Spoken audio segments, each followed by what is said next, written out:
X की बात करेंगे। यहाँ पर मार्केट कपलिंग मामले की आज सुनवाई होने वाली है। लगातार यहाँ पर एक प्रेशर हम IEX में नजर देख रहे थे, लेकिन पिछले 5 दिनों में करीब 12% और काफ़ी वॉलेटाइल भी रहा है। कल के सेशन की बात करें तो करीब 3.5% की गिरावट यहाँ पर नजर आई। 149 के लेवल पर IEX ने क्लोजिंग दी है।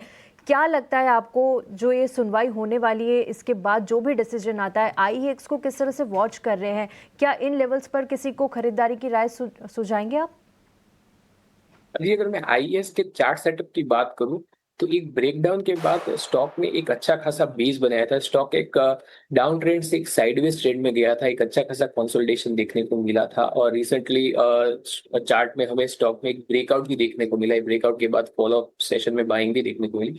पर अगर कल के सेशन में हमें हल्की गिरावट देखने को मिली थी तो मुझे लगता है कि अगर कोई स्टॉक को बाय करना चाहे तो वो बाय कर सकता है, पर उनको एक 142 पे एक स्ट्रिक्ट स्टॉप लॉस लगाना होगा। स्टॉक अगर क्लोजिंग देता है अबाउट द लेवल ऑफ 155 तो मुझे लगता है कि यहाँ से आपको 170 के लेवल्स भी देखने को मिल सकते हैं। तो अगर किसी को फ्रेश बाइंग करनी हो तो वो about the level of 155 by कर सकते हैं। और अगर कोई अपनी ऑलरेडी किसी की अगर पोजीशन है तो वो पोजीशन को होल्ड कर सकते हैं with the stop loss of 142।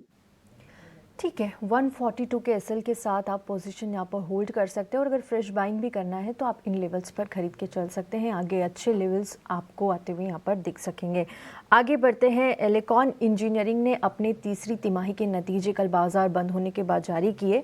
मुनाफा 33% गिरकर 72 करोड़ रहा। वहीं एबिडा मार्जिन में भी गिरावट रही, 27% से गिरकर करीब 19% पर मार्जिन इनके आ गए हैं। और कल के सेशन की बात करें तो कल करीब 2.5% से ज़्यादा की गिरावट यहाँ पर एलेकॉन इंजीनियरिंग में देखने को मिली। वत्सल, क्या लगता है, इनके नतीजे तो अच्छे नहीं आए हैं, क्या आज के सेशन में भी एलेकॉन पर प्रेशर दिखेगा? जी अगर मैं एलिकॉन के चार्ट सेटअप की बात करूं तो उसमें हमें एक ब्रॉडनिंग वेज पैटर्न देखने को मिला है। पर स्टॉक अपने जो 20 डेज एक्सपोनेंशियल मूविंग एवरेज है उसके नीचे स्टॉक ट्रेड कर रहा है। तो मुझे लगता है कि स्टॉक का एक सपोर्ट बन रहा है 480 के जोन पे। ऊपर स्टॉक में जो एक रेजिस्टेंस है, क्योंकि स्टॉक काफी वॉलेटाइल है इसलिए एक ब्रॉडर रेंज हमें देखने को मिल रहा है स्टॉक में। तो ऊपर एक रेजिस्टेंस के तौर पे 520 के लेवल्स को देखना चाहिए। पर मुझे लगता है कि स्टॉक में डाउनसाइड बहुत लिमिटेड रहेगी, क्योंकि स्टॉक अगर यहाँ से नीचे आता है फिर भी एक कंसोलिडेशन जोन में जाएगा, डाउनसाइड कैप हो जाएगी। जैसे स्टॉक का 480 और 465 पे एक अच्छा खासा सपोर्ट बन रहा है। तो फिलहाल तो आप इस लेवल को मॉनिटर करके चल सकते हैं। चलिए, तो फिलहाल आपको रुके रहने की सलाह एल्कोहल इंजीनियरिंग में आप दे रहे हैं वत्सल।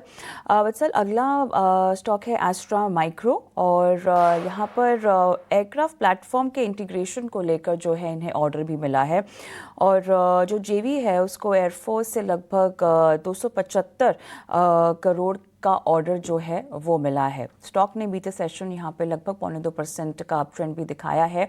1480 के लेवल्स फिलहाल हैं। इन लेवल्स पे प्रॉफिट बुकिंग करनी चाहिए या बने रहें? जी अगर मैं एस्ट्रा माइक्रो के चार्ट की बात करूं तो मुझे लगता है कि एक करेक्टिव फेज में के बाद स्टॉक में अक्यूमुलेशन के बाद हमें एक अच्छा मार्कअप फेज यहां से बनता हुआ दिख रहा था। स्टॉक कंसोलिडेट कर रहा है, पर स्टॉक अपने 50 डेज एक्सपोनेंशियल मूविंग एवरेज के ऊपर ट्रेड कर रहा है। तो अगर किसी की पोजीशन है तो वो 980 के एक स्टॉप लॉस के साथ पोजीशन होल्ड कर सकते हैं। फ्रेश पोजीशन आप अगर आप बनाना चाहे तो 1010 के जो 1010 के जो लेवल है उसके ऊपर ये एक फ्रेश ब्रेकआउट लेवल है होगा, तो उसके ऊपर आप एक तेजी की पोजीशन बना सकते हैं फॉर द टारगेट ऑफ 1060। तो फिलहाल अगर आपकी कोई पोजीशन है तो आप पोजीशन को में बने रह सकते हैं with the stop loss of 980। चलिए, अगर खरीदा हुआ है तो पोजीशन में बने रहिए।